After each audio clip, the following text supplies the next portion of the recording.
இந்த கல்பு தான் ஜன்னாவுக்கு குவாலிஃபைடா இல்லையா என்பதை தீர்மானிக்கக்கூடிய மிக முக்கியமான அம்சம். கல்பு, அதாவது ஒரு மனிதர் தொழுவார், அவருடைய உடல் தொழும், அவருடைய கல்பு தொழவில்லை என்று சொன்னால் அந்த தொழுகை அவருடைய முகத்துக்கு திருப்பி அடிக்கப்படும். அவருடைய தொழுகை கபூலாக்கப்படாது, ஏற்றுக்கொள்ளப்படாது. மனிதனுடைய கரங்கள் தர்மம் செய்யும், அவருடைய கல்பு தர்மம் செய்யாவிட்டால் அந்த தர்மம் ஏற்றுக்கொள்ளப்படாது. கல்புக்கு இஸ்லாம் மிக முக்கியமான ஒரு இடத்தை கொடுக்குது. உடல் ரீதியாக நிறைய பேர் செய்வதை நாம் பார்க்கலாம், வாயால் பேசுவார்கள், ஆனால் கல்பில் என்ன இருக்கிறது என்பதை அல்லாஹ் ஜல்ல ஷானுஹு வ தஆலா அறிவான். அந்த கல்மை தூய்மைப்படுத்தினால் மட்டும்தான் எங்களுக்கு ஜன்னாவுக்குரிய என்ட்ரி பாஸ் கிடைக்கும். ஜன்னாவுக்குள்ள நாம் நுழைய வேண்டுமாக இருந்தால் நம்முடைய கல்பு சுத்தமாகணும். திருக்குர்ஆனில் நாம் பார்க்கலாம், ஃபவைலுல் முஸல்லீன், தொழக்கூடியவர்களுக்கு கேடு என்று அல்லாஹ் சொல்றான். தொழுகையாளிகளுக்கு கேடாம், தொழக்கூடியவர்களுக்கு ஜன்னா அதான் வரணும்.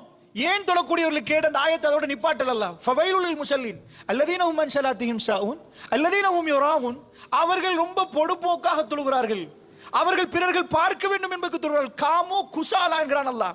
அந்த முனாஃபிக்கள் நிற்பார்கள், சோம்பேறித்தனமாக நிற்பார்கள். முனாகஷா முனாஜா, அல்லாஹ்வோடு பேசுகிறோம், நம் தலையை கொண்டு போய் கீழே வைக்கிறோம், ரப்புல் ஆலமீனுக்கு நாம் அடிபணிந்து விட்டோம் என்ற உணர்வு இல்லாமல் தொழுவார்கள்.